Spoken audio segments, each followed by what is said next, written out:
Hi guys, so now we're going to go over wheel. So wheel, it's really important that you make sure that you do warm up. Like for some of the other, tutorials I've been going through, it's fine if you do a really basic warm up and you come into it because it's very technique focused. For wheel, it is technique focused, yes, but it's also flexibility and strength both together, and it's a deep back bend, so you want to make sure you're warm enough. So it's very important that you do a back bending class or a yoga class before this, or at a minimum the heat is on. Even if you've gone for a run, just anything to make sure you're really warm in the body before you work with this. It also takes a lot of opening through the chest. So if you do have a shoulder injury or a chest injury, probably not a pose you want to be coming into at the point when you're injured. So we're going to do a couple of movements today to work into some of these areas, and then we'll go into our wheel. But I really stress, do a class first, or at least do the warm-up that I had before this, plus the poses that I show you. I would repeat those and do more of that work before coming into a wheel. Do some star jumps and some exercise so you're nice and warm, get the heater cranking. Okay, so we're going to come into a puppy pose, and I'm going to turn my own heater on because I am actually cold, which is not so good, so I'm just going to turn that on at the same time, like the studio. And we're going to come into our puppy pose, which is hands forward, and you can sink your chest down. And you have a few options here. You can just look between your hands, or you can put your chin on the floor and look between your hands, or you can place your forehead on the floor. So this is really getting through your shoulders. It's also a bit of a back bend as well. I, for a long time, had to have my forehead on the floor. It's only been recently where I feel like I've got that flexibility to look up between my hands, and it feels nice. So just honor your body and where you're at and how it feels. We'll just stay for a couple of breaths.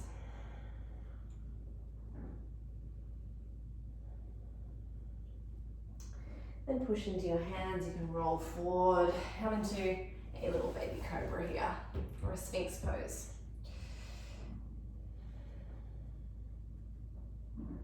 Then bend your knees, come back.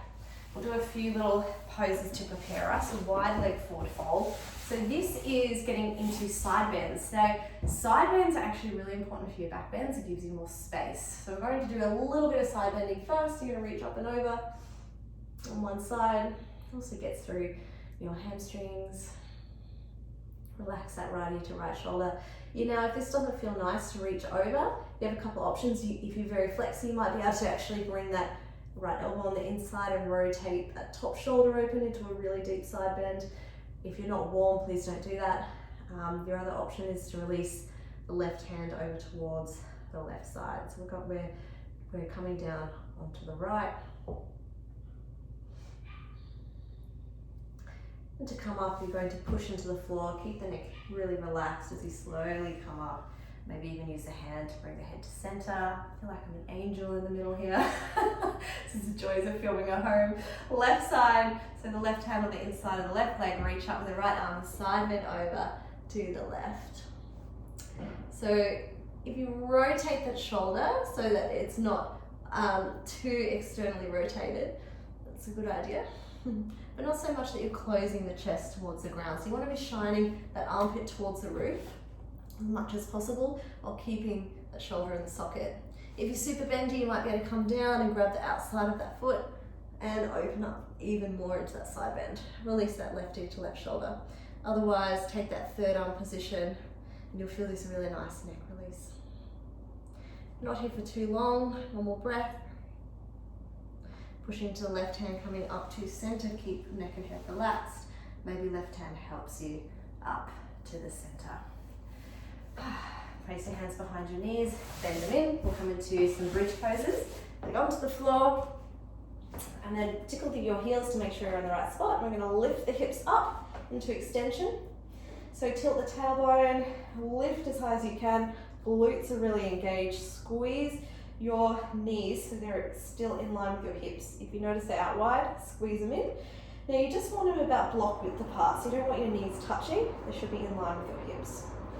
Interlace hands behind you, roll the chest open, coming into your back bend, restorative back bend.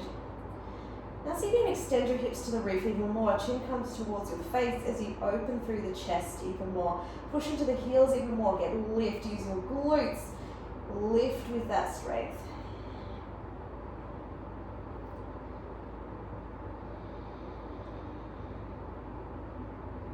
And then to come out, we'll release the hands, bring the upper back, middle back, and lower back down. Windscreen wipe the legs.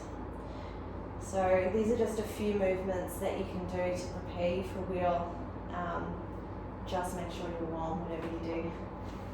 And when we come up, we will do some little lunge flows, because lunges are also back bends. Always remember that when you're coming into a deep lunge. So come into a down dog. We'll bring that right leg forward, we'll drop the left knee, and we'll come up into a low lunge. Untuck the back toe. I'm going to sink into this one. So this is like why it's called crescent lunge, because it looks like a crescent moon. So you often don't see those in my classes because I keep the back bend out of it. But if we're going in for a back bend and you want to get into that really round back, then this is a great way to do it. Let me just hold, maybe the hands up. Exhale, hands to floor. Untuck the back toe. We're just going to step back into down dog, and we'll do on the other side. So bend through one leg and then the other. This time the left leg goes forward, going into that crescent lunge on that right side will be stretching. So we inhale, lift up, and we're going to round through the back, open the chest. Now if it helps you, sometimes I like to place my hand on my tailbone to just feel a bit more supported here, or you can bring one hand behind the head. It can feel quite nice. So let the sink the hips forward, and you feel that hip opener, hip flexor on the right, really getting a stretch. Also coming into that back bend. Exhale, hands come down onto the floor. Untuck the back toe. Let's take a vinyasa this time, just because I feel for it. High to low plank. Inhale, up dog. And exhale, downward facing dog. Pedal out through legs. We'll do those crescent lunges again, one each side, but we'll reach up with our elbows and shoulders. I'll show you what I mean. So, inhale, the right leg rises high. Exhale, step between hands. I'm going to change direction so you can see me a little better. There we go. There's my face. We'll lower that left knee down and come up. So we're coming into that back bend. Bring your hands into prayer. Bring your hands in between your shoulders. Wrap your elbows in so that they're in line with your shoulders, they're not wide. And then see if you can open the chest more, chin to chest, lean back a little. Let the hips sink. And keep breathing. If that doesn't feel nice on your left knee, put some padding underneath it. So a pillow or some clothes. One more breath. Exhale, hands down. Step back into plank. Move through your flow. Just making sure you're nice and warm. It's down dog. Left leg reaches tall. Exhale, step forward into your low lunge. Lower that right knee down. Inhale to reach up. Bring your hands together in prayer, back behind you in between your shoulder blades. Wrap your elbows so they're in towards each other. Open through the chest, coming into your back bend. Push down through your front left heel. Stay active. Don't let that front left knee go far out to the side. Everything's sucked in and tight. Can you go a little further? Can you sink a little more? Keep breathing. And then exhale, hands to floor.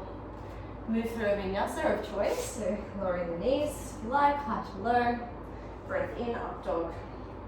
And breath out, downward facing dog. Okay, so now I believe you're warm enough.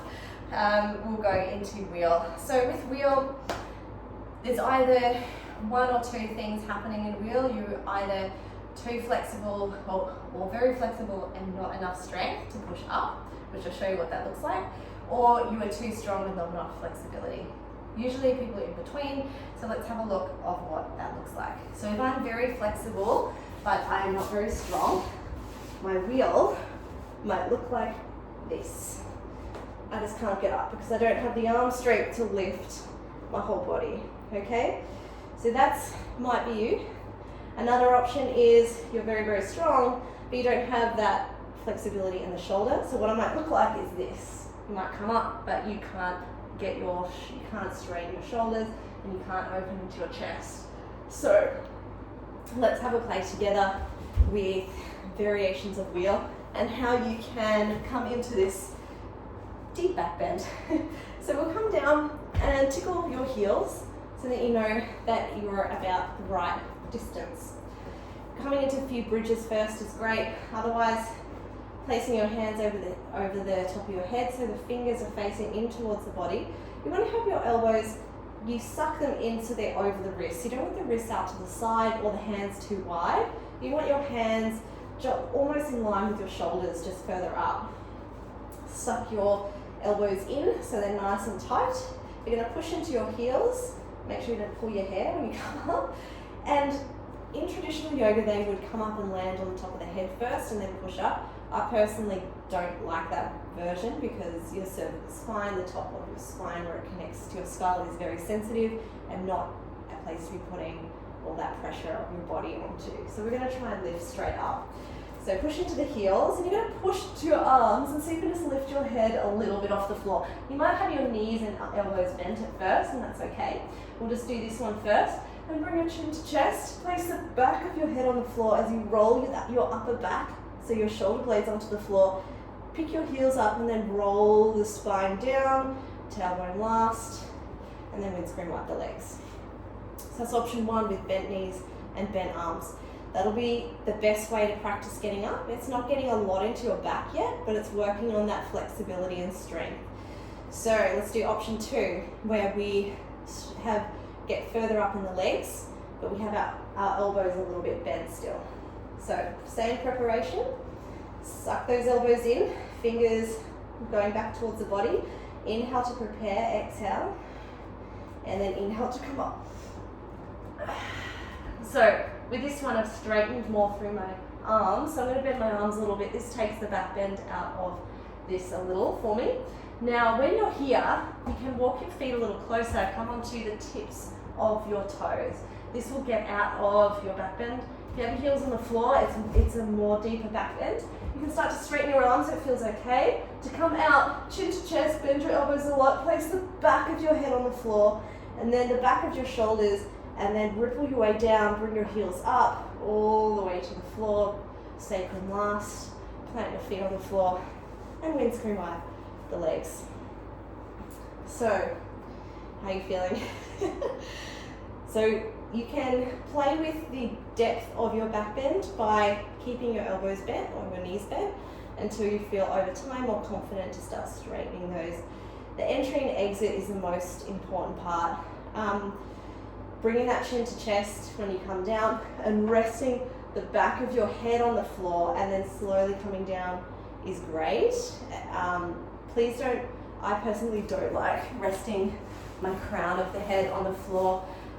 Again, anatomically doesn't make a lot of sense. We want to look after our necks and the bones that keep us alive. If that goes, we're in a bit of trouble. So you want to make sure it's the back of your head and you're rippling down without crunching or putting pressure. Like you don't want to put your whole weight onto your head. So, gone over. All right. So another nice option is blocks against the wall. So if you have some blocks, this is a nice option to. It takes away, gives you more height, like you've got longer arms. So what that does is it reduces the back bend so that it gives you more lift. It can feel really nice. So I may need to turn my little trusty friend over this way a little bit. Let's go there. And we'll go against the wall. So how you can set up for this is get your two blocks. And you want to place them right against the wall. And you want them shoulder width apart, because how we're going to come into this is we're going to place our head in the middle, so you have to have enough space for your head, and your fingers are gripping around the outside of the block. So what it looks like, so you can see me, my hand is like this, yeah, so it's like that on the wall. So place it down. And you have to do this against a wall. Don't just do it without a wall, because if the blocks slide out, you're going to fall on your head. Not cool. So you want to come down, make sure there's enough space for your head. Bring your palms of your hands on top of the blocks, elbows towards the roof. Don't have them out to the side, suck them in, keep them strong, elbows to the roof.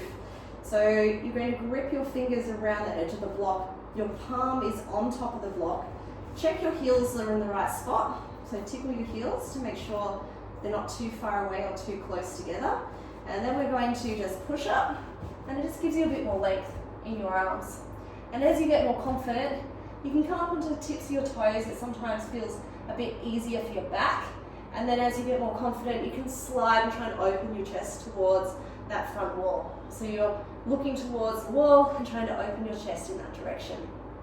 To come out, drop your heels down, chin to chest, bend your elbows a lot. Bring the back of your head onto the floor slowly, then your upper back. Again, come onto the tips of your toes, and then lower each spine to the floor. Sacrum last, hips to floor, windscreen wide, the legs. So final is your drop backs, which I haven't done for a while, so let's see if I can still do it. That's when you use your blocks like this to practice going into drop backs in wheel. So please don't do this unless you've been doing yoga for a long time. Probably best you do this in the studio with me. Next time you're in, I will show you how you can sort of start to play with it. So you want to make sure your feet go in the right spot to come into wheel. So you're going to just prepare, and then you know where your feet are. So that's already, you know you're in the right spot. So you're going to stand up, maybe come a little bit closer for your first ones, and you're going to reach back with one arm, and then the other, you're going to walk them down. At that point you might want to walk your feet a little bit further back, and then place your hands on the floor, on top of the blocks, and then you'll do the same thing to come out. You're going to bring one hand, then the other, and then bring yourself up. So it's a little bit, to come off that last little bit of the water core, I kind of forgot about it because I haven't done it for a while. So if you want to start playing the drop backs, that's a great way to start. You just walk the hands slowly down the floor, down the wall, and down and back up. Over time, you can start bending backwards without going back with your hand first and trying to get further and further into a drop back. That's just an option, another wheel progression. I'm not a massive back bender person. My back bends are not amazing. So I just leave it at doing my wheel and doing a few drop backs on the wall when I feel like I want something a little bit more funky and to push myself a little more in my back bends. So namaste, I hope that was helpful. Please make sure you tag us with your progression, take photos. It's really awesome if you're starting with wheel to take a photo now and then a photo in a few months and put them side by side, because you can really see the progression. And don't forget to tag us and post your pictures on Instagram, Brave Yoga Melbourne, and let us know how you're going and how your poses are doing. Namaste. See you next time, guys.